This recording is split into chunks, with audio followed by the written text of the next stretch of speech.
5개월 전 지인으로부터 사람을 소개받아 개인 거래로 새 차량을 사게 됐는데요. 현금으로 구매하면 차량 가격의 10%를 할인해준다고 했습니다. 지인 이야기로는 자금이 필요한 사람이 신차 구매를 한 후 차를 다시 팔아서 자금을 융통하는 방식이라고 했는데요. 저는 우선 계약서를 작성하고 계약금과 선납금으로 1,000만 원 정도를 먼저 입금했습니다.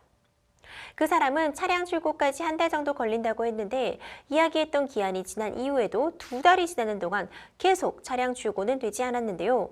저는 기분도 나쁘고 의심도 생겨 취소 요청을 했고 이후 제가 지불한 금액에서 300만 원은 받았는데 나머지 700만 원은 지금까지 돌려주지 않고 있습니다. 이제 상대방은 제 연락까지 피하고 있는 상황인데 사기죄로 고소할 수 있을까요? 이런 사연이 접수가 되었군요. 이 사연 변호사님 어떻게 보셨어요? 네, 그냥 이제 할인을 받으려다가 이제 이렇게 조금 피해를 입으신 것 같은데요. 다소 이제 속임을 당한 것 같은 그런 흔적들도 좀 보이는 것 같습니다. 네. 네, 좀 싸게 구매하시려고 했던 것 같은데 피해를 입게 돼서 너무 안타까운데 지금 개인과 개인 간의 거래로 이루어진 걸로 보이는데 이 거래 자체가 문제가 있는 건 아닌가요? 네, 이제 우선은 개인 간의 거래로 보이고 만약에 차량을 뭐 매입하는 과정에서 불법적인 방법을 매입을 했고 그걸 알면서 구입한 것이 아니라고 하면 우선적으로 불법적인 행위라고 보긴 좀 어려울 것 같습니다. 그렇군요. 지금 상담자에게 차를 판 사람과 같이 새 차를 산 다음에 다른 이에게 싸게 팔고 돈을 융통하는 이런 행위 실제로 뭐 일어나고 있는지 가능한 건지 좀 의심스럽거든요. 네, 이제 제가 보기에도 새 차를 중고차 가격으로 팔게 되면 보통 그렇죠. 가격이 낮아지는 것이기 당연히 때문에 그런 거죠. 네, 이 부분은 조금 속임을 당한 것이 아닌가라는 생각이 좀 듭니다. 네. 아예 처음부터 사기를 칠 생각은 아니었는데 이런 생각도 들거든요. 네, 제 생각에도 좀 그런 의도로 접근을 한 것이 아닌가 그런 생각이 좀 드네요. 네. 지금 이제 개인과 개인 간의 거래이지만 이제 계약서까지 작성은 된 상태인데 이 계약서 어떤 효력 가질 수 있을까요? 네, 이제 계약서 자체는 사적 자체 영역이기 때문에 각 당사자가 서로 동의한 부분이 있다고 하면 무효 사유가 되지 않는다는 원칙적으로 유효한 것이 원칙입니다. 그래서 이 계약서도 일단 기본적으로는 유효한 계약서라고 볼 수 있을 것 같습니다. 그렇군요. 아니 그런데 계약금과 선납금은 다 지불을 했는데 아직 이 실제 차량은 보지도 못하신 그런 상황이라고 해요. 이제 상담자께서는 이제 차량 구매를 취소하겠다 이렇게 요청을 해두신 상황인데 그렇다면은 적어도 지불했던 금액 다 돌려받는 게 맞을 것 같은데 어려울까요? 네네. 우선은 뭐 이제 사기라는 게 밝혀지지 않는다고 하더라도 지금 보면 이제 기한을 약정한 부분이 있는데 그렇죠. 기한이 되도록 출고를 안 했기 때문에 최소한 이 상대방 측의 과실은 있는 걸로 보여지거든요. 이제 이런 경우에는 취소를 하고 전체 금액을 반환 청구할 수 있는 것이 원칙이라고 할 수 있겠습니다. 그렇군요. 다음 좀 기한을 어긴 부분이 있기 때문에 취소하고 전치 반환을 받을 수 있는 방법도 지금 갖고 계신 상황이군요.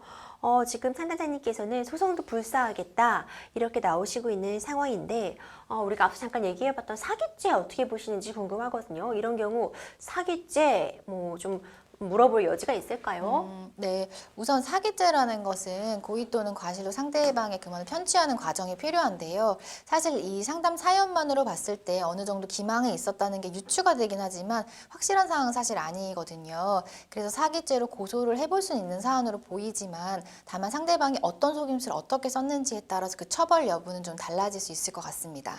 그렇군요.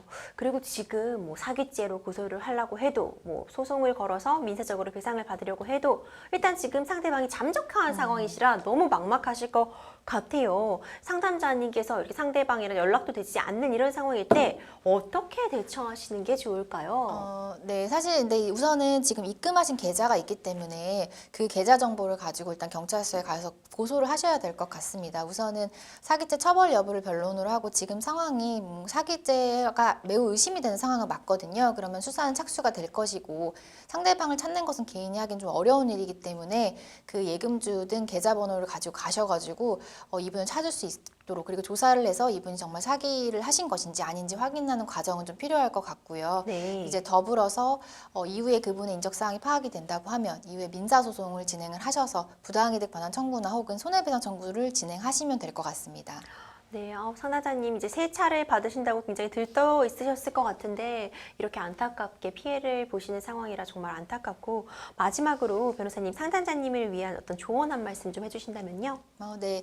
이제 이번 사연처럼 좀 할인을 해준다고 해서 꼼꼼하게 따져보지 않고 그냥 바로 계약을 하시고 계약금부터 입금하는 경우가 종종 있는데요. 할인을 해준다는 유혹에 좀 넘어가시기 전에 반드시 어떤 내용이 정말 신빙성이 있는 것인지 구체적인 검토를 하시는 게 중요할 것 같습니다. 왜 변호사님 우리가 물건 싸게 사면 너무 기분 좋잖아요. 그리고 우리가 조금이라도 같은 품질의 제품이라면 좀 더 저렴하게 구입을 하기 위해 열심히 발품을 팔아 돌아다니고 검색을 하고 이런 건 당연히 합당한 일이겠지만요. 터무니없이 싼다거나 합리적으로 생각해 봤을 때 이걸 이 가격에 왜 팔까? 이런 상황이라면 이거 혹시 거짓은 아닐지 사기는 아닐지 좀 의심해 보는 그런 합리적인 소비자의 눈도 꼭 필요할 것 같습니다.